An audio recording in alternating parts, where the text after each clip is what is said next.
O que mudou na minha vida depois que eu comecei a conhecer e praticar ações de não violência? Não que eu fosse antes uma pessoa irritada, uma pessoa raivosa e reativa. Claro que a gente tem nossos momentos. Mas conhecer a cultura de não violência me enriqueceu quando eu entendi que muitas vezes eu era violenta comigo mesma. Quando eu não sabia dizer não, quando eu me calava diante de alguma coisa que me incomodava. Então, mudou muito a minha perspectiva de entender o que é ser violento. Não é só gritar, xingar no trânsito, não, que é o que o senso comum pensa. Quando eu dizia não pra mim, eu estava assim aumentando minha ansiedade, minha reatividade diante das coisas. Então eu percebi que havia uma forma de eu ser mais autêntica, expressando melhor o que eu sentia, o que eu pensava, cuidando de mim. Então, essa foi uma das maiores sacadas que eu tive na cultura de não violência, né? Na comunicação não violenta.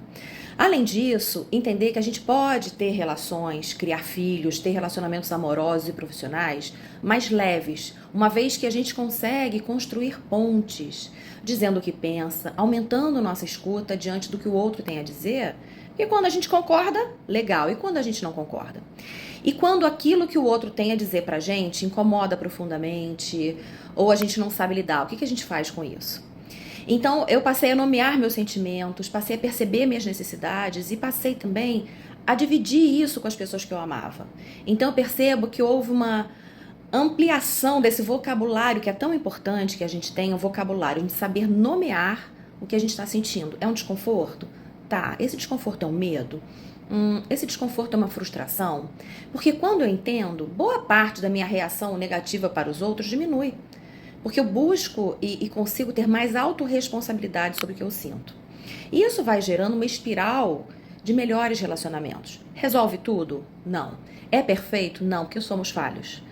Mas assim, quando a gente começa a buscar formas mais adultas da gente se relacionar com a gente, com o outro, a gente percebe que os outros passam a nos olhar com mais respeito, com mais compreensão. Então eu tenho vivido na pele. E eu sinto necessidade de compartilhar isso com as pessoas através do meu saber, da fonoterapia, das minhas amizades, desse canal aqui que a gente está falando. Porque a gente tem vivido uma vida cheia de desafios, uma crise de saúde mental enorme, especialmente, né, para os adolescentes, crianças, que a gente tem que cuidar com toda a nossa força, toda a nossa intenção. E pensando nessas estratégias, eu vejo que essa é uma saída realmente de comunicação para a gente aumentar a relação de confiança com as pessoas que a gente ama e com as pessoas até que a gente convive numa relação menos profunda, mas para que a gente amplifique as ações de afastamento, de ódio, de raiva. A raiva tem um lugar importante na gente e eu não estou querendo negar isso. A raiva é um sinalizador importante que diz assim, ó, nem tudo tá ótimo. Isso tá desconfortável. É aquela pedrinha no sapato da gente.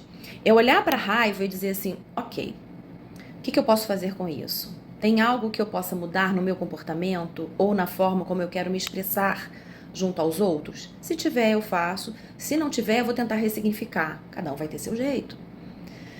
Mas o aumento da consciência faz a gente viver uma vida de verdade, não uma vida de automatismos, aquela vida que a gente vai levando e não sabe se para onde. Essa busca, esse caminho, ele é complexo. A gente tem que praticar muito. Muitas vezes o outro não tá afim de ter esse papo honesto, autêntico com a gente. E a gente tem que enlutar isso. Enlutar é um termo da comunicação não violenta que fala sobre aquilo que eu não posso transformar, mudar. Eu vou aceitar dentro de mim como um luto profundo.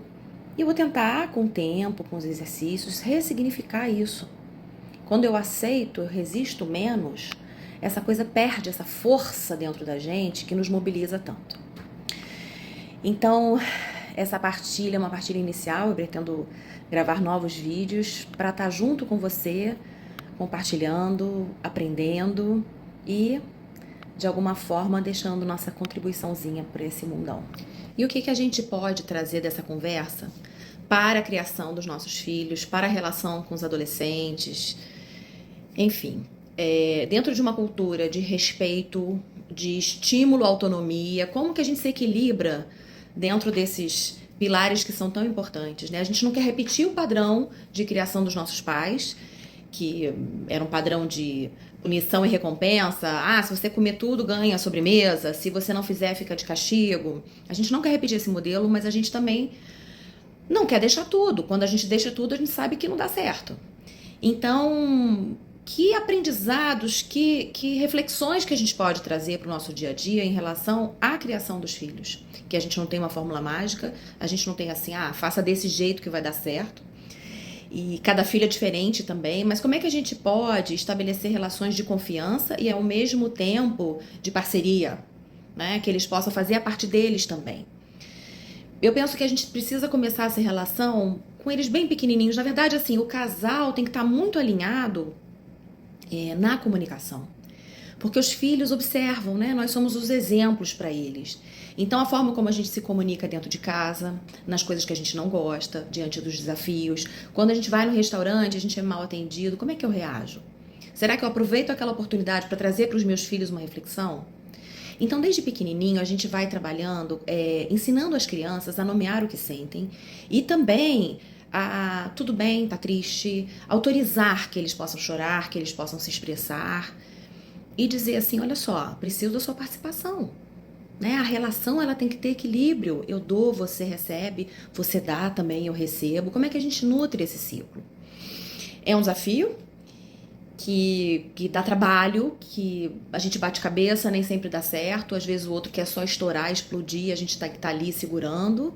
Mas depois que passa a explosão, que passa a tempestade, que a gente possa aproveitar, escuta, o que aconteceu? Eu percebi isso, tô errado, tô certo. Será que se isso tivesse acontecido nesse contexto teria sido diferente? Então, assim, isso de fato aumenta a consciência das crianças, adolescentes, enfim, parceiros, diante de algum fato. A gente precisa cuidar disso. A gente precisa cuidar disso para a gente ter adultos preparados para o mercado profissional, preparados para estarem nas escolas, convivendo em grupo, né? Terceirizando menos para a escola esse papel de orientação. É uma parceria, obviamente, a escola junto com a gente, família, terapeutas, profissionais de saúde e educação, mas assim, cada um contribuindo, e a família, como alicerce, né, do nosso desenvolvimento pessoal, como seres pensantes, morais, éticos nesse mundo que a gente vive.